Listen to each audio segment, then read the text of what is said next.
Hey, this is Glenn Livingston with the Coach Certification Academy, and I'm here with actually a very good friend of mine, David Oliver. How are you, David? I'm doing great.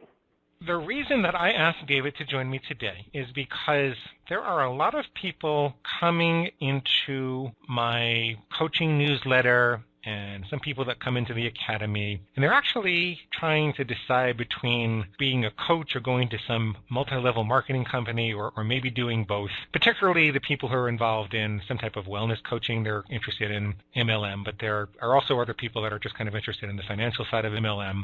And I don't know a lot about MLM. I'm actually kind of skeptical, and I tend to steer them away from it. And I can give you the reasons that I'm generally skeptical, but it's kind of odd for me because David is a very good friend of mine. I know that he's literally made millions in MLM, and we've had some arguments and hard conversations over the years. And I wanted to really just play this out on tape so that people would have the benefit of his perspective and my perspective and kind of be able to make up their own mind, because I don't feel like I'm adequate to advise them given the limited amount of experience that I have. So, David, is that okay with you? Absolutely. You're a network marketing skeptical person. I get it. A lot of people are. We'll talk about that for sure. Right. The reason I've had doubts about whether it's legitimate, I'm a distributor for certain companies. I haven't really worked at it. There's some things that kind of made sense for me, and I bought a distributorship and I kind of have it in the back thinking, well, someday I'm going to work on that or something like that. The reason that I'm kind of skeptical is, here's my experience. They would recruit me into the company. They would say to all these people, go out and, first of all, tell all your friends and family and be a product of the product. And once you're done bringing in all your friends and family, then maybe you want to go out and spend money on advertising. What I see is that people get kind of manic, and they spend a lot of time and money, and they burn some of their friends and family. It's really not enough for them to get a return. And the bid prices, I'm a pay-per-click expert over the years, so I deal with the people who go out and buy paid advertising on the search engines. The bid prices seem like they're artificially inflated as compared to what the compensation plan can really give you. And they're inflated because of that mania, which seems to me to be created by the companies and all the rah-rah enthusiasm and crazy meetings that they have, and we're going to make so much money and you're going to be independent.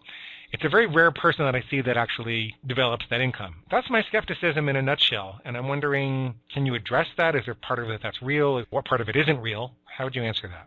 There's a lot of questions there. One of them, most people doing network marketing should not be using PPC. It's extremely difficult. You know, I've made it work. It cost me a lot of money to figure it out over a lot of years. So that's first and foremost. Out of all the successful people that I've ever met, they just have never done PPC. The only person I really know who's done that is me. So right there, that's a tough road to go down. And you're right, if you think about it, so there are millions of distributors in the United States in network marketing. There are tens of millions and worldwide. Some say 30 million people in the U.S. So, I mean, the numbers are staggering. If you just look at the numbers in any company at all, they're bringing in a lot of new people. There's just a percentage of people. It's not manic, per se. It's just like a percentage of people are like, oh, I'm going to go to Google or Bing and use PPC, and they don't know what they're doing, and then they just drive up the prices. But it's very similar to a lot of different niches where there's a lot of people coming in it, the bid prices get driven up. I mean, this is debt, credit, mortgage. You know, those are all places where people hear, oh, people are making a lot of money doing online stuff with mortgage forms. They read that in a book in Barnes & Noble or online, and then they jump into that particular niche, and they have no idea what they're doing. They don't set budgets, and now they just spend a whole bunch of money and drive up prices. That happens a lot. I just really would say to people, like, they should just really cautiously use PPC network marketing. 98.9% of people should just stay away from that. Now, to address your next point, too, and I've gotten in great debates with people about this, kind of in your question and statement, you know, you were saying, you know, the rah-rah meetings. And my take on that is it's okay to go somewhere that pumps you up. I had this whole discussion with a friend of mine who's negative on network marketing. She'll say, oh, these meetings, they get you all pumped up and tell you all this money you could make. And I asked her, I said, well, what would be the opposite of that? Let's go to the ghetto where they tell you that you can't make any money and there's a government conspiracy and only a handful of people, 5 people who are bankers all in a room make all the money. I mean, that is truly, if you go to the ghetto, that is what the thesis is in the ghetto. That's what you hear in poor areas in the ghetto, and this is the reality. I have a degree in sociology. On the front lines, it was astonishing the difference between a wealthy area where it's upbeat, possibilities, You can do it. Johnny can go wherever he wants. Susie can take over the world. And then you would go to a bad area, and it was, Johnny, he can only do this. Susie, let's just hope that she doesn't have 3 kids out of wedlock, and she really can't make any money because everything's fixed. Let's focus on, like, maybe we could win the lottery, and this is the sad reality. I take a little bit of offense to that because I think it's good for people to hear upbeat language, and you can do it, because most people I know, they sell themselves short. And this is a lot of people who are my friends. They get up and they're like, oh, I'm just going to go to a regular job, and, I'm going to make $55,000 a year, and I'm not really going to have any big dreams or goals. I could never build a Facebook. I could never mine gold on the moon, which I just heard about a guy who was from India, and poor India, came to the U.S., immigrated, became a billionaire through hard work, programming, so on and so forth, and now he's trying to mine minerals on the moon. There's a guy that thinks and can do the possibilities, but a lot of American people have been beaten down, and they've gotten very complacent, so I think those meetings are good. I think where people get mad is they say, oh, you have all these meetings in network marketing, all these companies, all these meetings. How come there aren't millions and millions and millions of millionaires? I think the answer is because most people go to these meetings, they get pumped up, the motivation dies, and then TV takes over, the radio takes over, a lot of other nonsense that interferes with their goals, and they're just not hungry. Fortunately, I'm friends with a lot of foreigners. A lot of people came from India and Pakistan, Nigeria, Italy, Sicily, Mexico, and they work hard. They really are hungry for an opportunity, because as someone was telling me, there are no opportunities in Sicily. I come to this country 40 years ago, and he goes, you can't make yourself something in Sicily? Do it in America. I think a lot of Americans have lost that. So MLM is like trying to get people back into that mindset. What do you have to be careful about? Like, what do you need to protect naive people from? And if you think about coaches in particular. Yeah, absolutely. Coaches, they're upbeat people. They're excited. So then people who are in prospective companies, they see these coaches and they say, wow, that person would do great in network marketing because they're upbeat and they got a great attitude and they're good with people. To me, when you're evaluating a company, you got to evaluate the management, you got to evaluate the products or services, how you get paid, and the marketing. At the top is the management, who's running the company. And a lot of times it's hard to get a straight answer in these newer companies, like who is running the company, what's their background. And a lot of people don't know how to run and manage a network marketing company. If you're new to the industry, you're new to network marketing, and you don't have an appetite for risk, you should avoid startups. And anything that's under 5 years old is a risk, because most companies in network marketing go out of business within 5 years. Oh. Well, I tell people, and I coach them myself, I say, look, if you're looking at a company and it just started up, there's a 98%, 9% chance, the company's going to go out of business because it's under 5 years old. And I'll say, like, do you have an appetite for that risk? And they'll say, well, what do you mean by that? And I'll say, well, are you okay with spending this amount of time, maybe a year or two, and the company goes out of business? And they're like, of course not. And I say, well, then you should find a company that's over 5 years old, because there's a greater chance it's going to be in business, it's going to stay around. That's one of the things. So studying the management, how long has it been around, who's running it, what does it look like?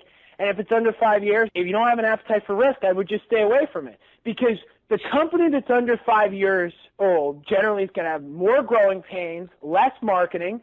They have less marketing, less brochures, less stuff for you, the person, to go out and promote the products and the business.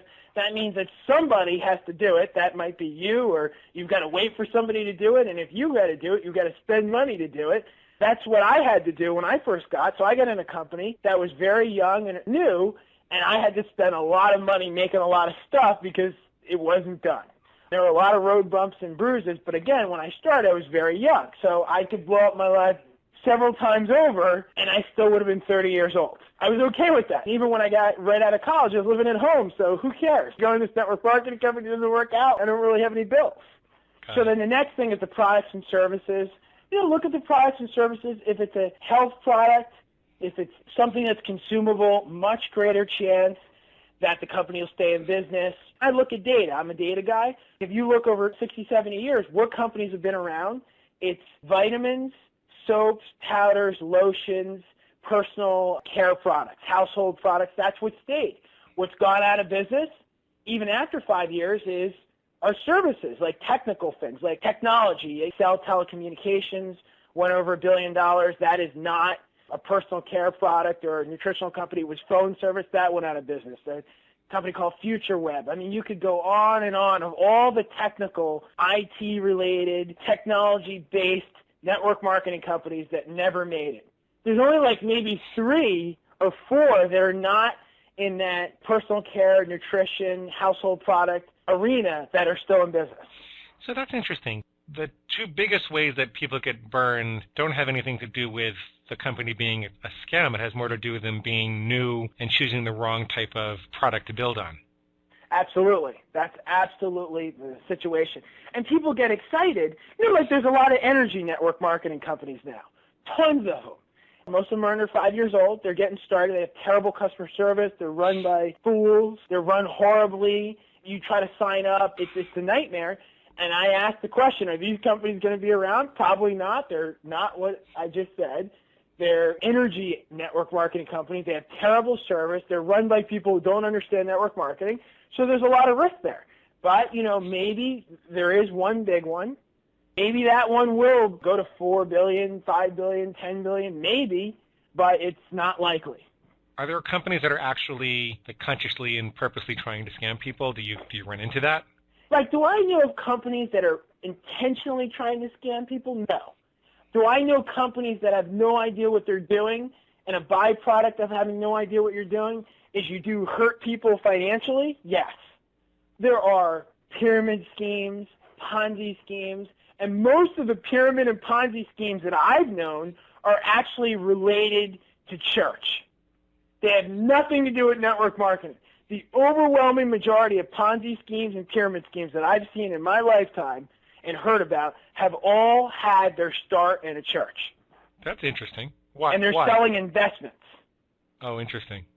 That's what I've seen. So when people think of network marketing companies as Ponzi schemes, even if you watch American Greed on CNBC, if you're a U.S.-based listener right now. It's a cool show. It's a cool show, yeah. Yeah, you'll see a lot of them, you know, it's church people who, they're in a church and then people believe in that person and they get them in this crazy investment, a Ponzi scheme, so on and so forth.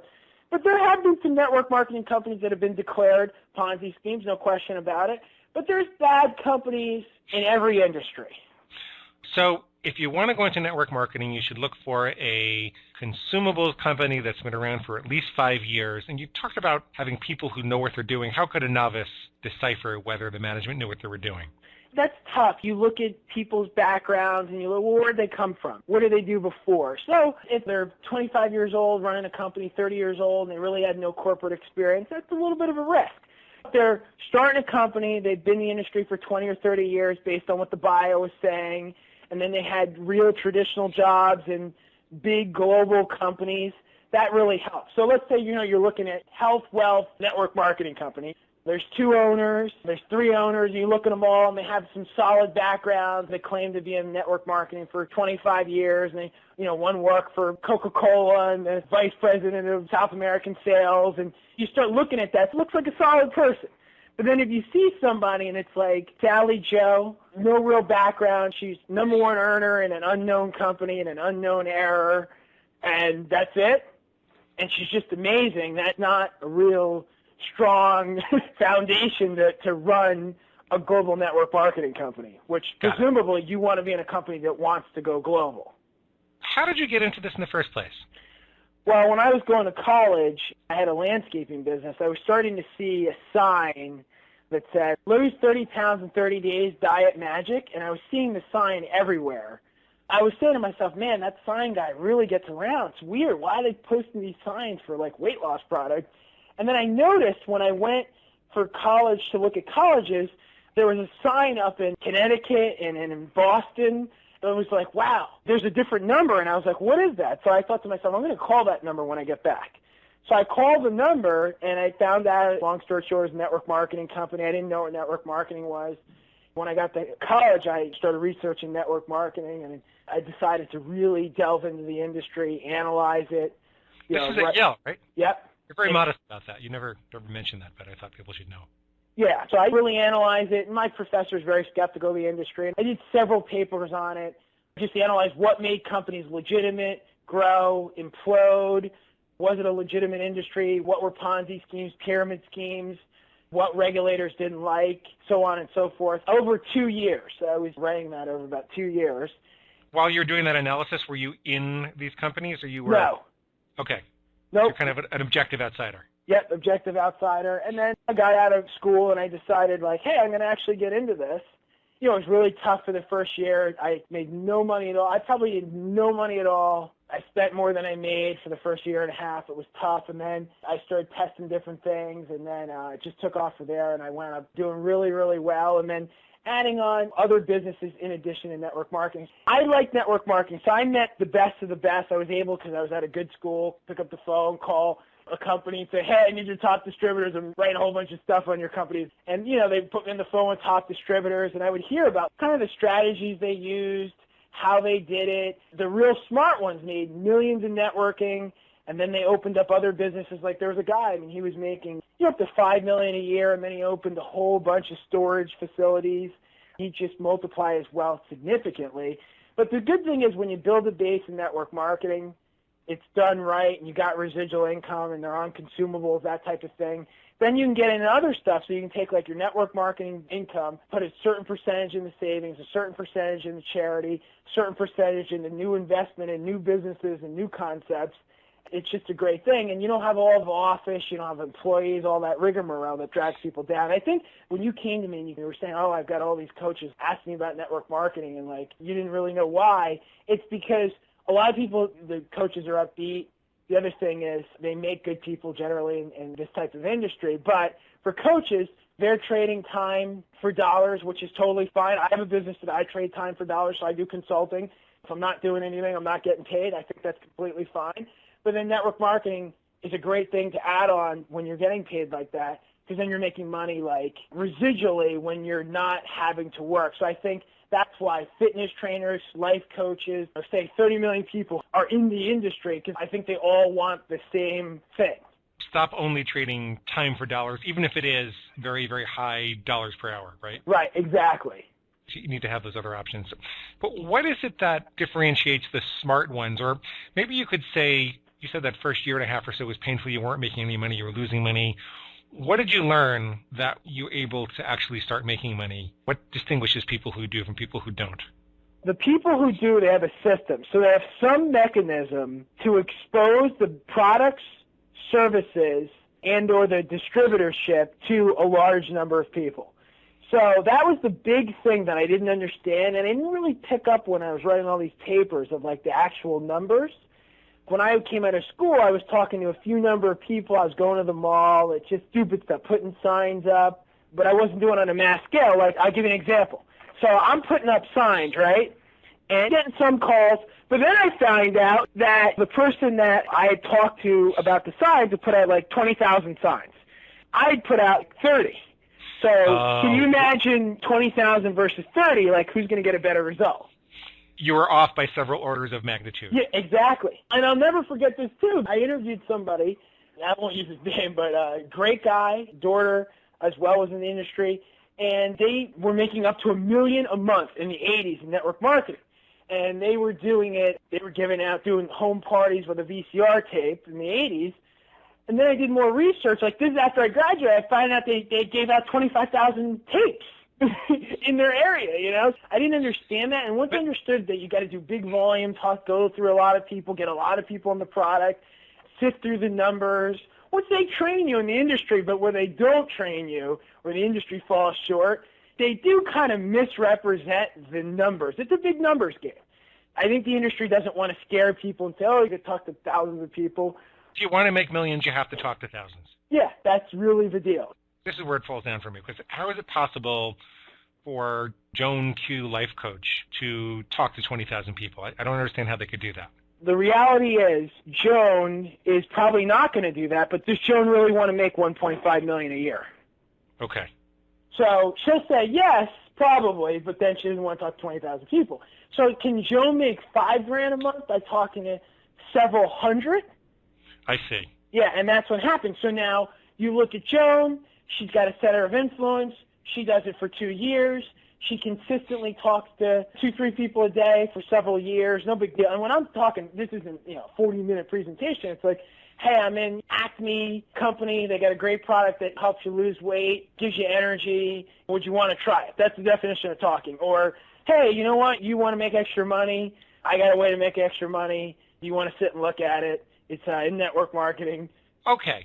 Yeah, and there's another thing, too. Weight loss is really big. I mean, that's just huge. I mean, I've done really well with weight loss, and what happens is, let's say you look at Coach Mary. She needs to lose 30 pounds. She loses 30 pounds. I mean, so many people around her ask, like, how'd you lose 30 pounds? You got to tell me, like, what is the product? And right there, that becomes the catalyst, and that's a big component of getting a product result, getting an experience, and then, especially when it's weight loss, right now I work with a really good weight loss product that works great. So then, like, people don't have to kill themselves. They get on the product, they lose weight, and then people ask them, hey, how'd you lose weight? That's very similar, too, to, like, I got my start where I had a lot of joint pain getting off of 14 years of football. I mean, I could barely walk. I had so much pain, and the company I was in, they had a great joint formula. It helped me tremendously. A lot of the seniors in the YMCA I was at, they were just astonished. And then they could visually see that I could move around. I was getting back to training like the old days. So it was like I was living proof that something was working. And they asked me, and I built a tremendous base out of that YMCA. How do you coach others to find people to sell their products to? I coach people like, get on the product, make a list of people you know that might be interested in the product. Just talk to them, just give them free information, orally tell your product story, show them a video. I just kind of teach an indirect method for the business. I tell people just to talk to everybody and say, like, oh, I'm in network marketing. I'm looking for people to help me expand. People want to make some extra money. If you know anybody, just let me know. And that's like an indirect way of asking people in a non-confrontational way that doesn't make you feel weird. So, like, Joe, hey, you know what? I got network marketing. I know you're all busy and all set and everything, but, like, I'm looking for some people who aren't really set financially, need to make an extra $200, $300, $400, $500 a month. Protecting their ego. Absolutely. Yep. So that's what I do. And then once we get beyond the local people, then people heavily use Facebook. That works amazing now. Also, then people could start looking into buying advertising locally, flyers, investing in local advertising means as opposed to like Google nationwide, which is extremely difficult. I don't even do that now. How would you have them use Facebook? So what they do now with Facebook, they do before and afters. They announce they're using a new weight loss product. They're going to do a cleanse. They post it before. It gives a little bit of pressure to actually stay on the wagon, the program. They post their afters. And when they do that, just for posting something about weight loss, you're trying a new cleanse, you're not trying a new program, your friends will write you. People are analyzing, looking at Facebook, they'll write you, and they'll have more interest. And then when you have good before and afters, then you've proven to people, like, hey, this works. And then through the mechanism of Facebook, you wind up getting people interested on the products. Very interesting. And so I could see that actually turning into a vehicle to attract wellness coaching clients, for example. If you were a weight loss coach, I could see doing that kind of thing might be a vehicle to actually not only attract other people into the MLM business, but other people into the weight loss coaching. I'm still a little skeptical. I always believe and trust you, but I don't know why. Why am I still skeptical? I think the reason why people are so skeptical on network marketing is people have seen so many people not make money, and I've seen so many people make money that it's the opposite. And I've known them, and I've asked them a million questions, and I know they did it. And I think at the core, Glenn, it's like most people that fail in the industry just didn't put in the level of effort. So you and I have a number of different businesses. We've done a lot of things. Like, I've done a lot of businesses. I know what it takes to do well in business, and I work really hard. When I talk to people who are mad at network marketing, they really didn't put in a lot of effort, and they certainly didn't invest a lot of money. I mean, for some reason, it's strange. In network marketing, people invest $200, $300, and they're like, I lost all this money. And I'm like, are you kidding me? Like, when I was 16 years old, I lost the fastest $10,000 in my life. I had $10,000 that I saved up from a whole bunch of other businesses, and boom, I lost it in a summer from a landscaping business. Gone. Right. Like, so fast. And that landscaping business, it's almost like I could have put $100 million in it, and I would have lost $100 million because I had no idea what I was doing. I hear some of these people, they're like, I lost $200, I lost $400. I'm like, are you kidding me? It's $400. Every time you go to the mall, this is what I preach to people, every time you go to the mall and you see new stores, that's someone who failed. How much do you think when somebody lost to get into a mall store and then get out of it? What do you think, 30 grand, 40 grand? Yeah, sure. Yeah. No. I mean, if you compare it to any other reasonable business, I understand that. Yeah, and then most of those businesses, like, they're not making that much money. So you look at a lot of these franchises, people spend $50,000, $75,000. Maybe they're going to take home $4 grand. So then people want to make $4 grand a month in network marketing, and they want to spend $843 and work 3 hours a week. It just doesn't compute. Could I ask you a different kind of question? Yeah, sure. How much more time do you have? Plenty. In what ways do you think the experience of being in network marketing could help people as a coach? I know we talked about financially. Absolutely, great question. Does it build your character in some of the same ways that would provide you more strength to do your coaching? Yes.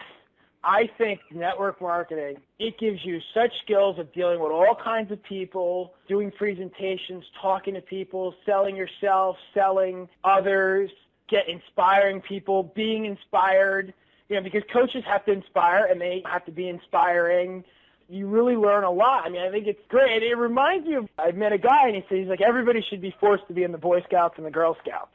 Some people might disagree with that. I wasn't in the Boy Scouts, but I see a lot of fantastic attributes of people who are in the Boy Scouts. I feel like in network marketing, you learn a lot of good things about personal development, and that can help you in coaching for sure. Even exposed to personal development concepts that you're going to inevitably have to use in your coaching practice. I know to some extent how you teach coaching, but there are times where you have to think about how to motivate or how to help someone reach their goals when they're having a number of roadblocks. Yes.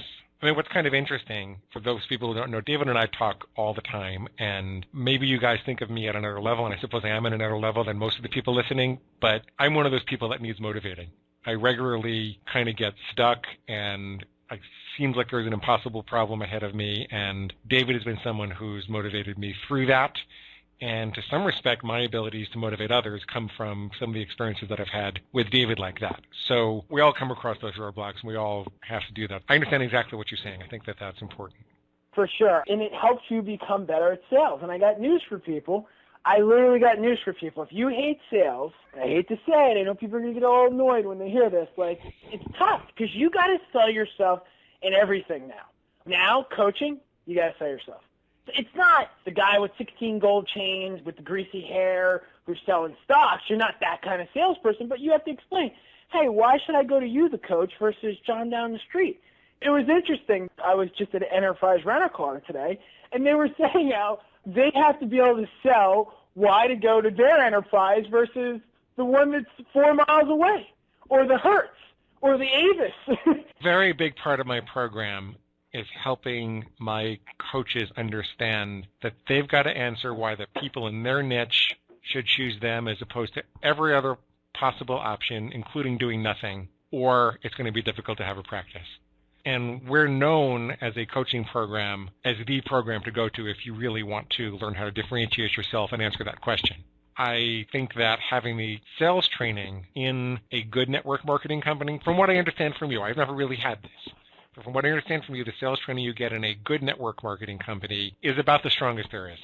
It's a hard sell to get people to buy a product and pay for it every month and keep using it. Right. And if you think about it, what are you doing when you're selling coaching? You're getting people to buy a service, pay for it every month, and keep using it. Yep. Very, very similar situation. Could you just kind of go over the specifics a little bit more? So how much of a risk do people really need to take financially? How much time do they have to risk? And let's go back to Joan Q, life coach, who might want to make an extra $5,000 a month. What would it actually take to do that realistically?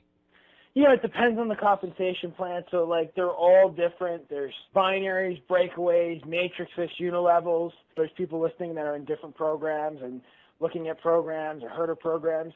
Number one, they just have to go back to the company and ask, how would I make $5,000 a month? And probably ask, multiple people and listen very carefully. And if there's conflicting stuff, the company's not a scam.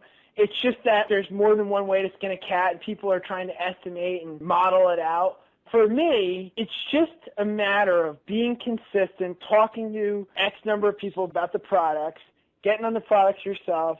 If you need to lose weight, talk to 2-3 people a day, and then out of that, certain percentage want to try the product, certain percentage stay on the product, certain percentage want to become a distributor, a certain percentage become good distributors, a small percent become superstar distributors, and then your income starts to grow. It's quite frankly a little hard to predict because things happen out of the blue. In the company I'm in, I wound up getting a guy, he didn't really do much for a long time, and his wife got really excited about the product. And then now all of a sudden he's doing a lot of stuff with the product. He's doing a radio show. He loves the product, doing meetings and seminars on weight loss and all this stuff. So I couldn't really predict that, but I am starting to predict that this guy will generate a significant amount of sales revenue, but I couldn't predict that other than just talking to a lot of people, and then some guy like that theoretically should emerge. It's tough. I have a friend that sells RVs, so he knows that he makes X number per RV. He reasonably knows that he's going to get this many leads. And if he closes this percent, then he'll know how to make his goal is $4,000 a month. So it's a little bit different. There's so many people involved, and people are variable, and good things can happen without modeling it out. That's why it's a little bit tough. And that's the honest answer. So anybody who says they shouldn't guarantee any earnings in network marketing because it's not legal, but it's hard to spell it out specifically. It's not that people are being evasive. It's just it's hard to know who's going to do what, where. I've actually found people who lost a lot of weight and did nothing. I found people who lost 11 pounds and got really excited about that and really took off. And I would have thought it would have been the reverse. So you really do have to be the numbers. Probably a minimum threshold of time and energy that you should put into this. Everybody should put in at least 10 hours of productive time of marketing and talking to people. And what I mean by that, 10 hours a week, that's a week, of talking to people about the products and services or the business. And then also 1 to 2 hours a week of the marketing part. So the marketing part is looking for additional groups, doing stuff on Facebook, expanding your Facebook friend, maybe looking for places to advertise locally. The marketing part is the part in network marketing that people forget about. What do you do to expand the number of people you can talk to? And people fall down on that. And then eventually they run out of people to talk to. So it's very similar to coaching, where your coaches, I'm sure you're telling them they have to figure out a way to generate new potential business, consistently do that. The most frequent number of sessions is 1 for coaching clients. After that, the average is about 7, and then a very small percentage of them, maybe 15 or 20%, stay ongoingly. And in order to get to that 15 or 20%, you can build a whole practice out of that relatively quickly if you're continually going out and doing workshops and exposing your presentation and actually coaching people on the spot. You can build a whole practice relatively quickly by doing that, but you do have to constantly bring in those new people to make that happen. Exactly. And not to get too complicated, but me, I've learned it's great to have, for a coach, they're exposed to people coaching, and then a certain percentage might not be interested in network marketing. Full disclosure, I buy a lot of products and services from network marketing companies. So I get my energy from network marketing company. I get legal services from network marketing company. I'm just a customer. And a couple of them, I'm actually a distributor, but I don't do anything other than I just want to get a discount. In legal services, which I am not a distributor, no way, shape, or form, there's a legal services company. I think that the service is great. One of the things a lot of successful people do is they're in insurance, so they do presentations on insurance, and then they also kind of their back end or their cross-sell is legal services. And then they got another thing. So I was talking to a guy, and he said, I just realized that, I got this pool of people who might be interested. And he's like, he was able to build up an income of $900 a month residually for 2 years. And that's great. That's $900 more a month than he would have had. And he's just doing something he's already doing anyway. So you can combine a lot of things. And I think for coaches, some of your coaches, network marketing would be a good fit. So let's say that you have a coach who is coaching women on how to get married. They might be affiliated with a skincare company. That would seem like it made sense to me. So that's something you'd have to think through, but does that make sense? It does make sense, sure. Gosh, I guess it's probably what you said, just because I've been exposed to so many people who didn't make money, that I'm still left with this underlying skepticism, but I trust you inherently. And so, I mean, that's the reason that I bought a distributorship, and I've actually kind of just used some of the products, and I haven't really been selling anything. But I don't know. I'm still kind of skeptical, and I feel a little protective, but I trust you, and I trust that if people called you, if they weren't right for it, or if you felt like they weren't up to the risk, or that it was going to be overwhelming to them, I trust that you would tell them that that wasn't the case. Not that it wasn't the case, but that it wasn't for them. And I do that a lot, actually. Yeah, I do that a lot. Because there are a lot of people that it's not for, right? Absolutely. Most products and services are for 90% of the population. These are across the board. Like 90% of the population can use legal services, 90% of the population can use skincare, 90% of the population can lose weight. Maybe not 90%, but, it's high. For the business, a lot of people, it's just not for them. They don't have the time, they don't have the desire, not very honest with people. The industry, as a general rule, it's a can-do spirit, so they kind of don't reject people. I reject a lot more people than the industry does. And I would imagine there are a lot of people who think it's for them that it's really not for them, right? Right, exactly. And so you could help people to figure that out too? To me, if you come in, you buy products, you buy a distributor kit for, distributor kits worldwide are $20 to $80 worldwide in virtually every company. Doesn't matter what it is. Those are normally non-refundable. You buy a distributor kit, you get some products, you refund the products, what are you out? So it's so little. The thing where I like to caution people, hey, if you're going to try this out, then don't come in, try to make money, and then don't really do anything, get all upset and run around, post things on Facebook that network marketing is a scam and blah, blah, blah. Like, that's the only part that annoys me. But for people, it's such a low-risk thing. It's like being an affiliate for Amazon. Remember being an affiliate for everybody was an affiliate for Amazon? It was free, and it's like, well, if I sell one thing a year, who cares? Years ago, Amazon was building their affiliate program, and it's just everyone's an affiliate, but nobody got mad at Amazon when they didn't get their $5,000 check that they knew they weren't going to get. Right, because nobody was telling them to go spend $5,000 developing a website and $20,000 on advertising. Right. Right. That's what I would caution people about. Whatever you do, don't jump into the game and spend a fortune on some big website and advertising system. Talk to David. He'll steer you right.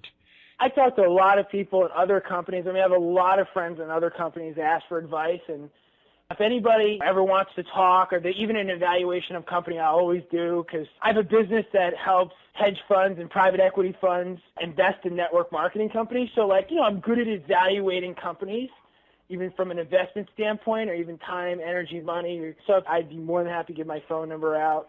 If anybody has any questions or, says, hey, what do you think about this? No problem at all. I do that all the time. Okay. We'll set up a page for them to go to, just so we can track it in case it becomes too voluminous, that we can cut it down for you, because this is going into the blog, and we're going to be spending a lot of money in advertising, and I don't want you to get overwhelmed with that. So we'll add that right after we're done recording. Is there anything else that you wanted to tell people about, or anything else you think that I was unfair to you about, or... No. I just think the people who don't do well in the industry, there's some personal responsibility. I think the reason why you're skeptical is too, you've just heard of a lot of bad stories. I'll give you an example. You know how in real estate, so many people lost their shirt in real estate? Just tons of people. I saw a guy on Yahoo Finance who said that real estate is the biggest scam that's ever existed. Ever. Home ownership, he said, is the biggest scam that's ever existed, ever. So he went through all the numbers of how, you're told one thing with a house, and then it's a different thing. You're told it's the American dream, and it's going to be all this greatness, and then property taxes, all this bait and switch stuff. He said, people accept it. In his mind, and this is an economist-type business person, when I heard that, I thought to myself, no one runs around and it's just like, real estate is a scam. Have you ever heard real estate is a scam? Or home ownership is a scam? Yeah, you just don't hear that. And these are people who have lost a ton of money in real estate. Way underwater. Do you know any of those people? I'm one of them. Yeah. You're not on your blog saying the government should shut down home sales. I bought my house. It was $150,000 more than it's worth now. So yeah. So you're not running around, but it's weird in networking. I'll meet people and they lost, in their mind, $433. But they got products. They could have refunded them. They got products. And they're like, network marketing. I got burned in network marketing. And it's only network marketing that I hear, I got burned in network marketing. I don't hear, I got burned in the stock market. I got burned in real estate. It's only network marketing. and it's always such a low dollar amount, it boggles my mind. It just makes me scratch my head. It's almost like they should do a psychological study of all the people that say that to understand, do they get burned in anything else, and why don't they say that other thing is so bad? I really don't understand it. But those people go and spread throughout society a lot of negative things, and in your mind, that's why you're very negative towards network marketing for kind of good reason, because if you hear a lot of bad things about something, you should be negative towards it. Right. Cool. Okay, well, David, thank you so much for doing this, and thank you for making yourself available to people who might be interested and have some questions, and I know you can give them some free information about your company and that kind of thing. So thank you. Hopefully you'll be willing to do this again. No problem. Thank you. So if you'd like to speak to David Oliver for free about whether you're well-suited for MLM, about his particular opportunity or any opportunity you're considering, please just submit the form at themlmsecret.com. That's themlmsecret.com. I did want to take a minute and summarize my thoughts and position after this interview, just to be totally 100% clear. So the thing is that I talked to a lot of coaches exploring multi-level marketing as a supplemental income source while they're building a practice, particularly the health and wellness coaches that come through our program. And as you'll see in the interview, as you saw in the interview, I'm pretty skeptical about MLM for coaches because most of them don't seem to have a realistic understanding of just how many contacts it takes to generate a monthly income that they could actually live on. But as David points out, a systematic risk-managed plan in a solid company can and often does provide a significant opportunity most people can't find elsewhere. And MLM can help coaches develop many of the persuasive and interpersonal skills required to build a successful coaching practice. Still, despite my trust in David, despite knowing and believing he's actually made millions in MLM, and despite the fact it might make sense for me to own a distributorship in his company because of the thousands of opportunities that my automated systems generate, in the end I only think MLM makes sense for coaches who really know what it takes up front and are going into it with eyes wide open, willing to do what it takes. On a practical basis, as you heard in the interview, that means developing a system for generating leads beyond friends and family and committing to talking to at least 2 or 3 people a day for at least a year. It's also very important to me that you know that this system should rarely include paid online advertising. The only exception would be either if you've got previous successful experience in paid online advertising, and even then I'd advise you to be careful, or if you've got enough surplus income and success in the company already that it's time to try to supercharge it and you roll that out very carefully. So be very careful spending money online for advertising for your network marketing company. Okay, so long story short, after careful consideration and a few more conversations with David after this interview, I think my position is that MLM would only be for you as a coach if you're going into it with your eyes wide open. And what that means to me is that you understand you're going to need to talk to a few new people every day for at least a year or two in order to have a chance at creating a full-time income you could live on. It also means you're willing to approach it systematically and find people beyond your personal friends and family, and David has a number of ways you can do that. You carefully evaluate any company you're considering according to his advice. David is a high-paid consultant, which large hedge fund managers come to when they're trying to decide whether to invest in a particular multi-level marketing company. You're very careful about how you mix it into your coaching and coach marketing, very sensitive to the kind of person you're talking to and when you talk to them about it so that you don't turn them off. And, and I think that if you were going to do this, I'd want you to talk to him just to get the benefit of advice. And I think for the time being, he's more than willing to talk to people at themlmsecret.com. I would imagine that at some point that could become overwhelming. And,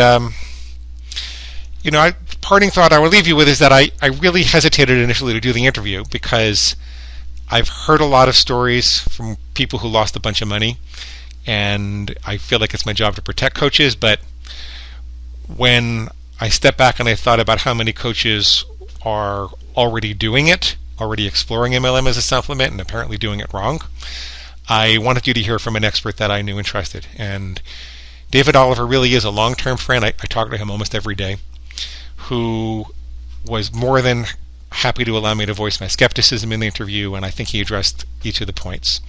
And I actually think that anybody and everybody who's considering MLM in any way should have the benefit of this dialogue. So, okay, so if you'd like to talk to David for free about whether you're well suited for multi-level marketing, or a particular opportunity you're considering, or the company that he's working the hardest at most presently, please visit themlmsecret.com. themlmsecret.com. Make sure you put the before that. That's themlmsecret.com. Thanks.